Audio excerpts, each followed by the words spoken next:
very, very, very, very potent in this kind of matchup.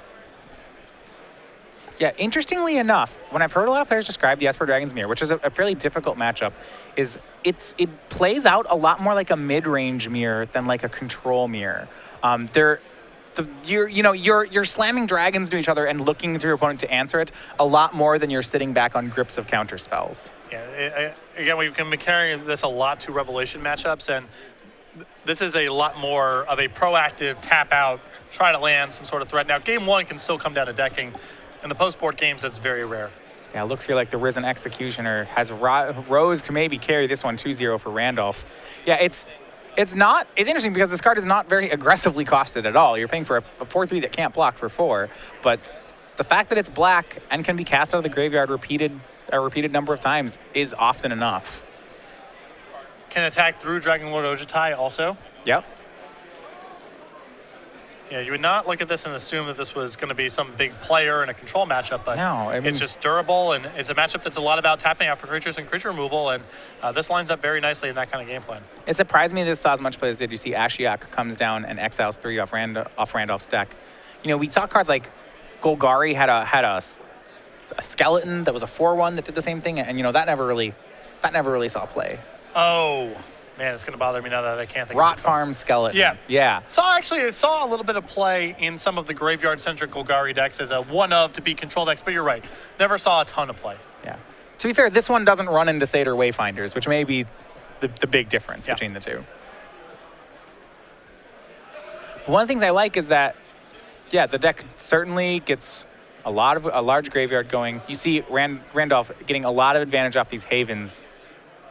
He crashed an Ojutai into a Disdainful Stroke. Rather, crashed a Dig Through Time into a Dig Through Time into it. And then it's just going to, I believe, just keep havening back dragons. You're just going to keep trying big spells until one of them works. And especially when he has the Executioner in play, the ball's in his court. I mean, Jesse has to answer what's going on the table. So if he can keep Jesse's mana tied up, countering things and not allowing Jesse to make his own plays, Randolph can win just with the beatdowns. You see him ignoring Ashiok here, going straight for the life total. Puts Jesse down to 2. And while Jesse, he's going to try for an Ojutai from hand. Looks like that's going to work. We're over to Jesse. And nice to have the Dragon v non-Dragon spread going on right now. Yeah, it gets around Crux of Fate. Self-inflicted wound in Jesse's hand, I believe. That's pretty good against Ojutai. He has Hero's Downfall, Wound, and an Ashiok on the table. If Randolph's 3 cards in hand don't do anything, we're still playing.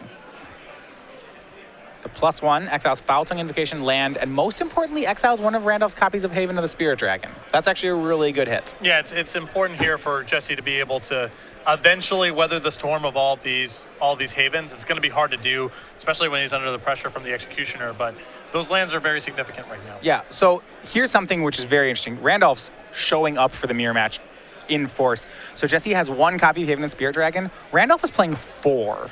And that's a place where it's going to cost you in the beatdown matchups because it's at the end of the day, it's a colorless land in matchups where you need to play Slumgar Scorn and Bioblight very early on in the game. But if you're running into a lot of mirror matches, man, oh man, you just want as many of those lands as possible. I mean, it looks like this is what Randolph wanted to do today. 4 Haven of the Spirit Dragon, along with 2 Risen Executioners in your sideboard, is a huge commitment to this matchup. Yeah, no copies of Risen Executioner in Jesse's sideboard. He does have Ashiok, which is good in the mirror match and good elsewhere, but Randolph much more focused.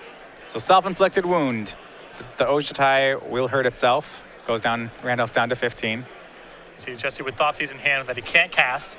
Dragon Lord's Prerogative, which he also can't cast, but for different reasons. True. And then a Downfall, which answers the Executioner, sort of.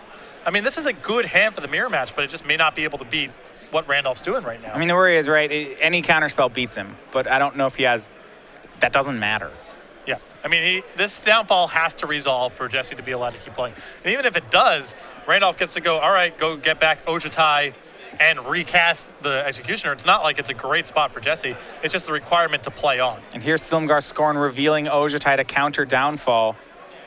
That should be it. I don't think Jesse has another out. And there you go. Randolph Gille, 2-0 is your winner here in this Esper Dragon's Mirror. he showed up today wanting to win this matchup, and he has done just that. Yeah, I mean, I think that Jesse's sideboard is probably a little more applicable across the board.